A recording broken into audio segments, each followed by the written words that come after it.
all the time the Lord permits. Sharul Savanto Kolepra Gayaribos. Okay, Proverbs chapter 20, verse 6. The Bible says that most men will proclaim everyone his own goodness. Now listen to this.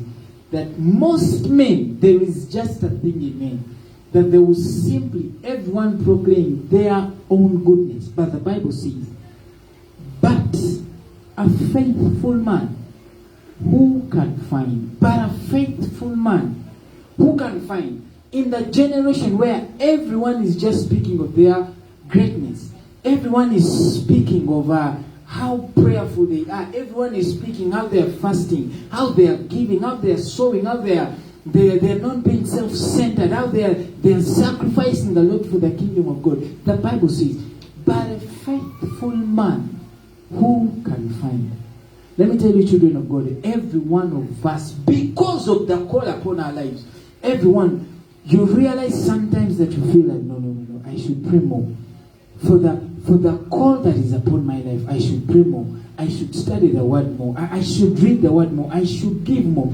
But man of God, you see, with that nudge in your spirit, don't quench it with the many things you want to say around. No. Learn the principles. Increase through faithfulness.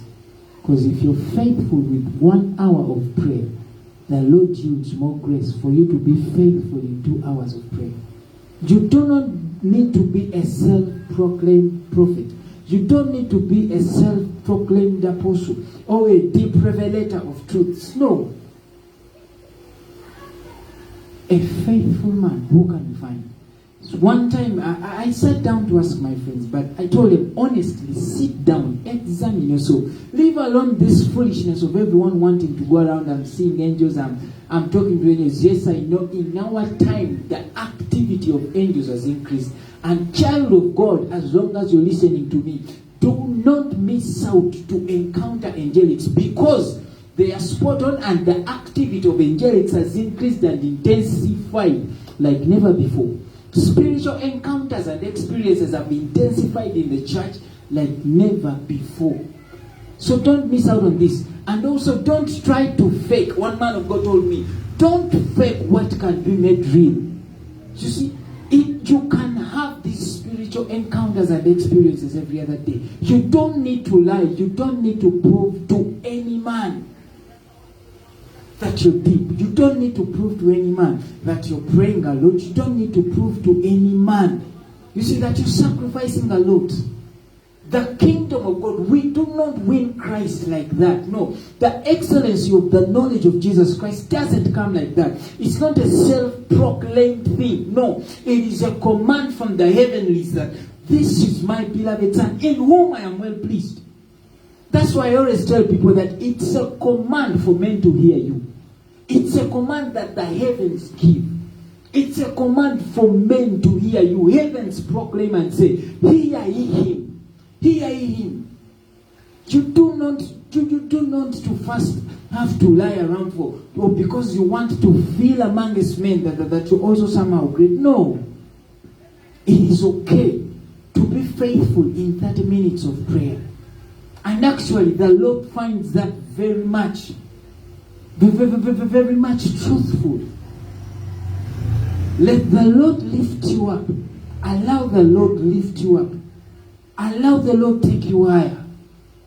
You do not need to lie around that, I am giving a tithe of millions of money. My brother, if you're still giving a tithe of 50,000, be faithful to that.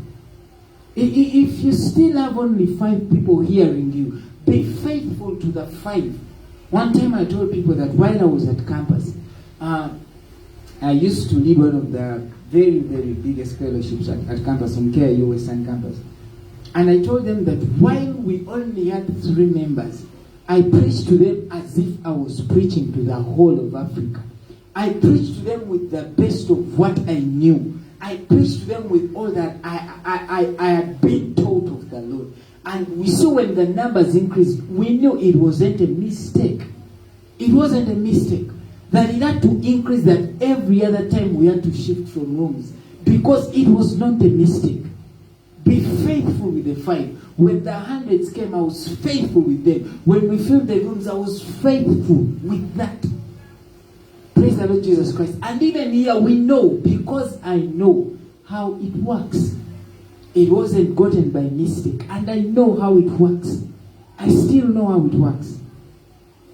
When you're still preaching to 2 members, be faithful to the 2. A faithful man, who can find? Paul can tell you all those things that were gained to me. Child of God, you see, you don't need to lie to men. That me, I gave up millions of money so that I can stay true. You don't need to lie. If you know you've not given it up, just go before God. Just go before God. There is more grace to the humble. There is more grace to the humble. This is how we increase. We do not increase by lying to men. No. Paul tells Timothy that study to show yourself approved unto God, not unto men.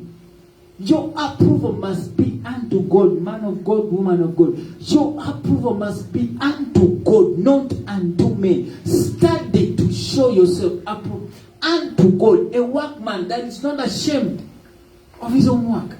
Study to show yourself approved unto God. I am not ashamed of preaching the gospel. No. I was never ashamed to preach before 3. I am never ashamed. No.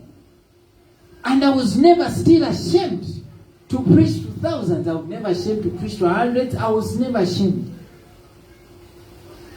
I am not ashamed. Study to show yourself approved. For this reason, Paul can stand and tell the Galatians that henceforth, bother me not. Bother me not, for I bear in my body the marks of the Lord Jesus Christ.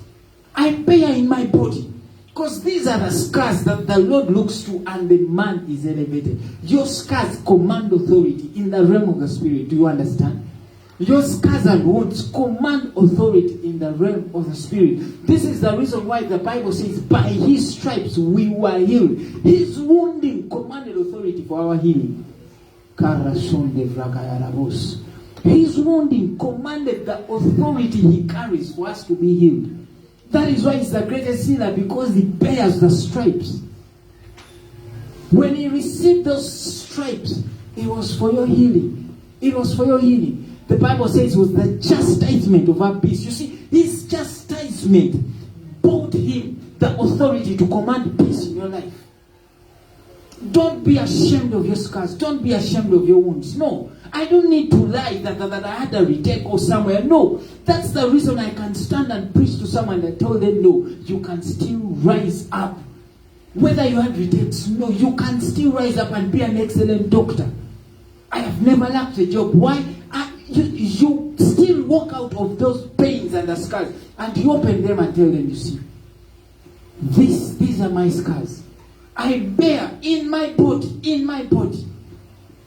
the hours men take to pray, praying and fasting. These are marks. The things that you give up, these are marks. They are scars. The things men speak around you for the sake of righteousness, but you still stay on course. Child of God, you don't need to lie that men are speaking against us. No, the spiritual realm observes your scars. When they see your scars, they command authority for the healing of others. In that very spot where you receive the wounds and scars, it's the very same spot where the anchor of your authority comes from, so that you command results.